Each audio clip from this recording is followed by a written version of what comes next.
আপনাদের সাথে potato roll সমস্যা রেসিপি শেয়ার করছি। আপনারা অবশ্যই এই রেসিপিটা বাড়িতে একবার ট্রাই করবেন, খেতে কিন্তু অসাধারণ লাগে। চলুন ঝটপট রেসিপির ভিডিওটা শুরু করা যাক।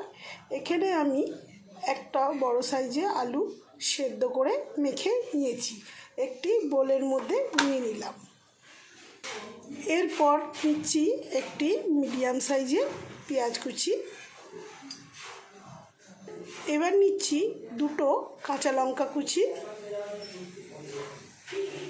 আর নিচ্ছি এক মুঠো ধনেপাতা কুচি। এরপর নিচ্ছি সামান্য লাল লঙ্কা গুঁড়ো, নিচ্ছি হাফ চামচ ধনে গুঁড়ো, হাফ চামচ জিরে গুঁড়ো, এখন নিচ্ছি হাফ চামচ সানরাইসের গরম মশলা গুঁড়ো। এরপর নিয়ে নিচ্ছি স্বাদ মতো লবণ। সব কিছু উপকরণ আলু সিদ্ধর সঙ্গে মিশিয়ে আলুর পুর তৈরি করে নিচ্ছি। এখানে আমি আরও একটু স্পাইসি করব বলে শুকনো লঙ্কাকে শুকনো কড়াই ভেজে গুঁড়িয়ে নিয়েছি। এটি হলো চিলি ফ্লেক্স তৈরি করে নিয়েছি। স্পাইসি হওয়ার জন্য এই হাফ চামচ চিলি ফ্লেক্স দিয়ে দিচ্ছি। এই সমস্যাটা একটু ঝালঝাল বানাবো, তাই চিলি ফ্লেক্সটা ব্যবহার করলাম। আপনারা যদি ঝাল বেশি না পছন্দ করেন, চিলি ফ্লেক্সটা বাদ দিতে পারেন। এখানে আমার আলুর পুরটা রেডি হয়ে গেছে। এরপর ময়দা দিয়ে একটি ডো তৈরি করব, তাই একটি বোল নিয়েছি। বোলের মধ্যে নিচ্ছি 1 কাপ ময়দা। ময়দার মধ্যে নিচ্ছি 1 চামচ সাদা তেল, নিচ্ছি সামান্য লবণ। হাতে করে খুব ভালো করে মিশ্রণটি মিশিয়ে নিচ্ছি। অল্প অল্প জল দিয়ে ময়দার ডোটা তৈরি করে নেব। এখন আমার ময়দার ডোটা রেডি হয়ে গেছে। এখন আমি রুটি বেলে নেব। রুটি বেলার জন্য একটু ময়দার গুঁড়ো ছড়িয়ে নিচ্ছি। এইভাবে রুটিটা বেলে নিতে হবে। এখন আমি রুটির মতো বেলে নিচ্ছি।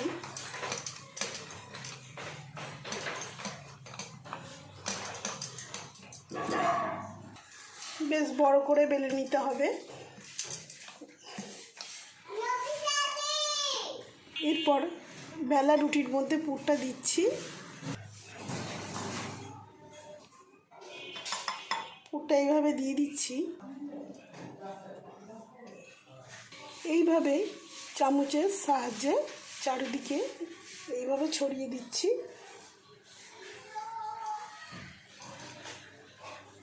এইভাবে গোটা রুটিটার মধ্যে আলুর পুরটা ছড়িয়ে দিয়েছি। চামচের সাহায্যে এইভাবে করে নিচ্ছি। এরপর একটু সাইডগুলোতে জল আটকে আমি রোল করে নেব।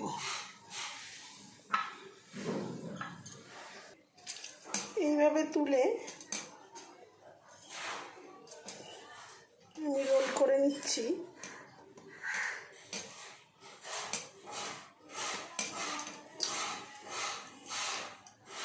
এইভাবে আমি রোলটা বানিয়ে নিয়েছি। রোলটা আমি এবার কেটে নেব।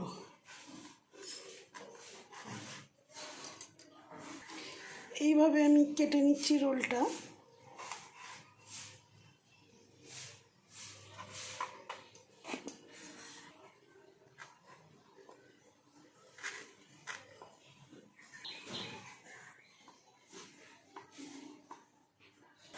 বাকিটাও কেটে নিচ্ছি একইভাবে।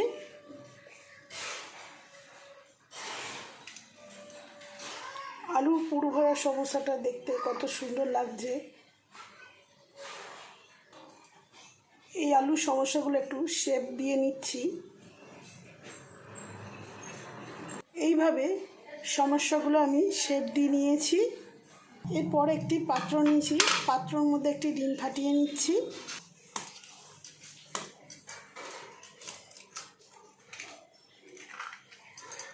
এটার মধ্যে দিচ্ছি সামান্য নুন, লবণটা দিয়ে ডিমটা ভালো করে গুলে নিচ্ছি।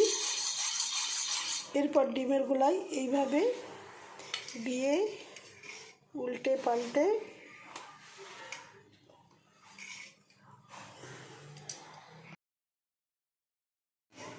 কড়াতে সাদা তেলের মধ্যে ভেজে দেব।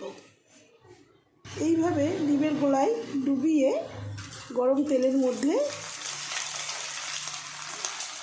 ছেড়ে দিচ্ছি। একে একে সব তেলের মধ্যে দিয়ে দিচ্ছি।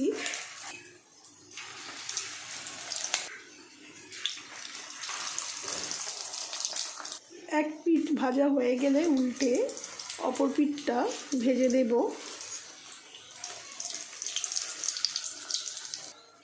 পটেটো রোল সমস্যাগুলো ভাজা হয়ে গেছে, আমি একটি প্লেটের মধ্যে তুলে নিচ্ছি।